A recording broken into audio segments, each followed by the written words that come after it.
Você já ouviu ou já falou alguma dessas frases? Então quer dizer que se eu for no psicólogo, ele vai me dizer o que eu devo fazer nessa situação?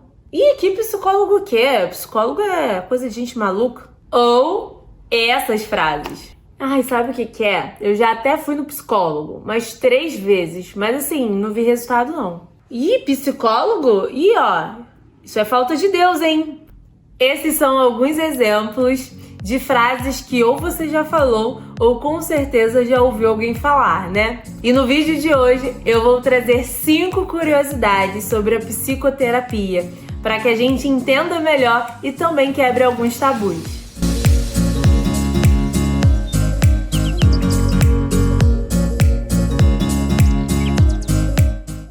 Oi, eu sou Andressa Fernandes e se você já gostou do conteúdo de hoje, já deixa o seu like e se inscreve no meu canal. Bom, gente, apesar da gente ter avançado bastante em relação ao nosso olhar sobre a terapia, sobre esse processo terapêutico, cuidar da saúde mental, apesar de a gente já ter desconstruído muitos estigmas, a gente ainda percebe comentários e olhares bastante ignorantes em relação a esse assunto. E foi pensando nisso que eu trouxe hoje aqui algumas curiosidades sobre esse processo da terapia.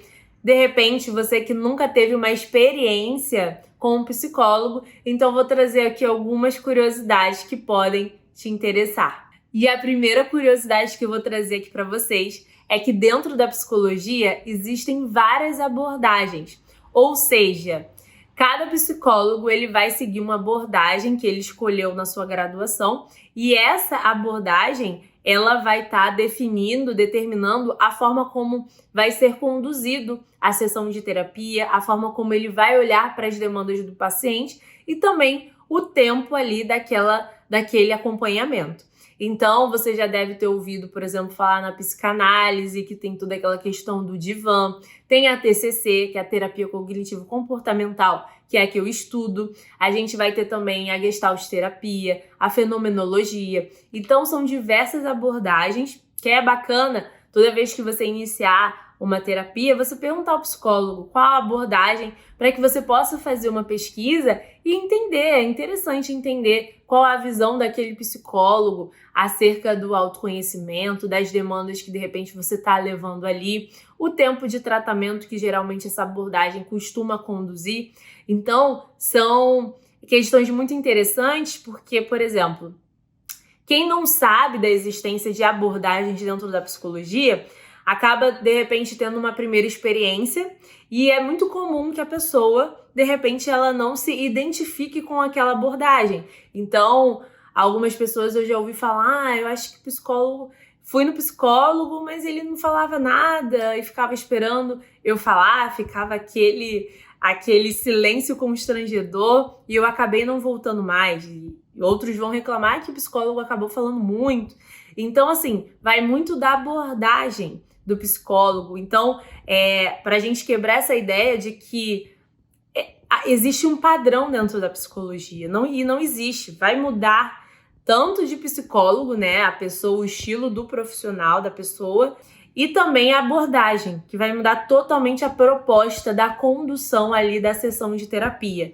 E a segunda curiosidade que eu trago aqui para vocês é que apesar de terem abordagens diferentes dentro da psicologia, também tem essa questão do jeito, do perfil do profissional em si. Então, você pode ter uma experiência com 2 profissionais que eles seguem a mesma abordagem e ainda assim você sentir uma diferença ali na condução da sessão. Porque às vezes a pessoa do profissional, ela é uma pessoa mais assim expressiva e que ela realmente já tem na sua naturalidade ela já fala mais ou ela fala menos. Então, também tem muito essa identificação com o profissional.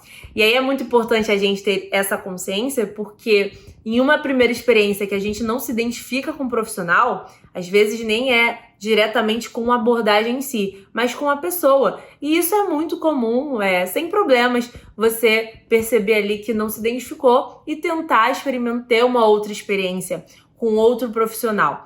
Então, a gente acaba, às vezes, rotulando a psicologia, o psicólogo, por conta de uma experiência negativa que a gente teve. E a terceira curiosidade que eu quero trazer para vocês é que o processo terapêutico, ele é um trabalho em conjunto. Então, muito diferente que algumas pessoas pensam, você não vai chegar na primeira consulta e já vai ter a solução para os seus problemas, suas demandas vão mudar, a forma de você enxergar o mundo, os seus relacionamentos vai ser transformado.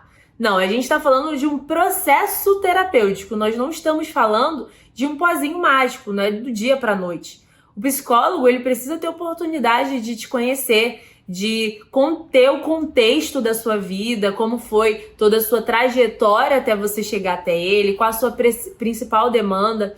Então, não tem como você querer que aquela demanda que você carrega há 20, 30 anos seja resolvida numa sessão, 2 ou 3 sessões de terapia. Precisa ter paciência. Então, é importante a gente ter essa consciência para que a gente não se frustre e tenha comentários como de algumas pessoas, né? Eu fui 3 vezes e não resolveu nada. Então, é interessante a gente ter essa consciência. É preciso ter paciência e entender que é um trabalho em conjunto. E a quarta curiosidade que eu vou trazer para vocês é que existe uma grande diferença entre psicoterapia e terapêutico. Então, você já deve ter ouvido alguém falar que eu não preciso de psicólogo, eu já faço aquela natação, eu faço meu crochê, eu desenho, enfim, alguma atividade que tem um efeito terapêutico na sua vida. E é importante a gente entender que todas essas atividades que são terapêuticas, né, e que exercem esse efeito de trazer um bem-estar, de trazer, de certa forma, um conforto emocional, eles não vão substituir uma psicoterapia, que é onde você tem ali a oportunidade de ter um profissional que estudou durante 5 anos, se especializou e que isso tudo desenvolveu nele uma escuta qualificada, uma escuta onde você vai ser ouvido e todas as suas falas vão ser ali analisadas, vão ser interpretadas e trabalhadas junto com você. Então, a gente precisa entender que todas as atividades que têm esse efeito terapêutico, elas não substituem a psicoterapia.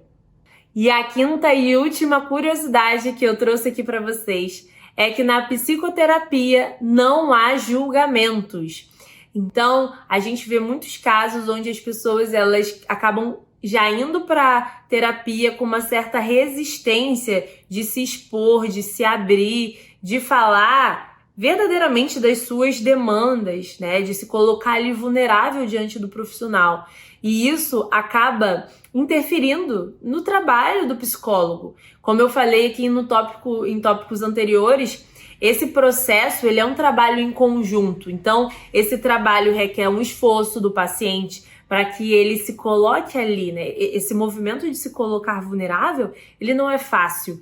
Então, requer um esforço que precisa ser colocado ali, exposto para o terapeuta, para que ele tenha real noção da ajuda que você precisa, como você se enxerga, como você enxerga o mundo, como você lida com as suas questões.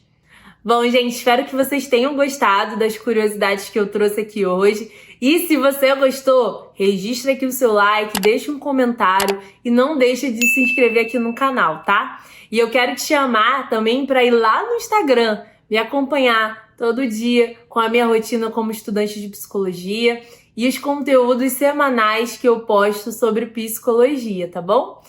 E, gente, tem uma novidade muito legal. Agora, se você quer me acompanhar no podcast, eu vou estar disponível em algumas plataformas como Spotify, Deezer e Apple Podcast, e entre outros. Então, se você tem interesse, me acompanha por lá, o link tá na bio do meu Instagram, tá bom? Então, até a próxima!